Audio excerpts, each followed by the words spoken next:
Kasi yung mga halaman naman niya pwede pang magamit pag sa landscape May iba pa siyang malalagay, pero at least hindi mga nakapasok na iba't iba yung pasok. Pati plastic, pati lata. Kita mo? Nakita ko nga iba-iba Kasi yun yung nagkukos ng mga lamok At least yung landscape sa harapan lang, malayo sa bahay. Malayo sa bahay. Tapos may screen naman yung pinakabahay, di ba? Kaya okay lang yun.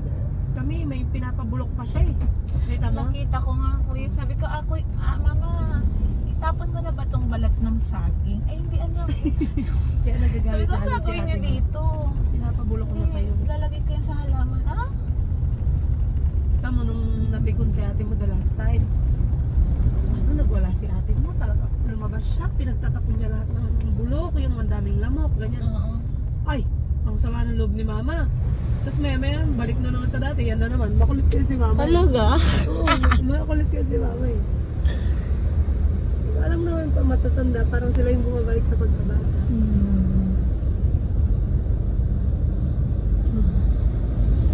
Sumubo ka ba doon? Hindi? Sa bahay? Sumubo? Oo. Kami Kasi naman. kakain tayo dito Pinapos din. Kailan? Ngayon. Ngayon. Subukan lang para Hindi sila sumama sila ate. Hindi, walang church kasi. Na-cancel dahil na masama yung panahon. Sabi? Oo. Sa hindi mo ako makikita mag-talk. Oo nga Kasi ako'y nagtutalk dyan Sabi ko, maaga ako gigising. Bakit parang hindi sila nagigising? Kasi kagabi pa lang nag-message. Sabi ko nga, patay hindi ko nasabi kay Ana.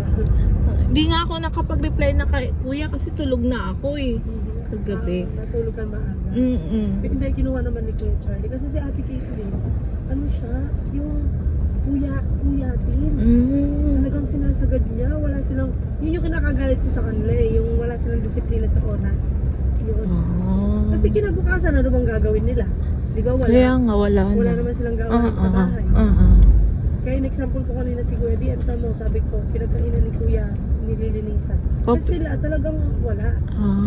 Ituturuan ko kasi yan si DM kasi sabi ko nasa ibang bahay tayo, kailangan mong makisama. So, kailangan magugas. Si Charlie, pag nagpapaalam siya na mag-overnight sa bahay ng kaibigan niya, pumapayag ako.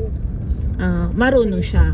Kasi sabi ko, kapag nasa ibang bahay ka, kasi sa bahay natin, hindi lahat matututunan ng bata yan Kailangan niyang lumabas para yung pagbabasketball ni Kuya DM, malaking impact yan sa kanya sa disiplina at sa respeto. Yan, makakakuha siya ng ganyan. Sabi ko, pagka nasa ibang bahay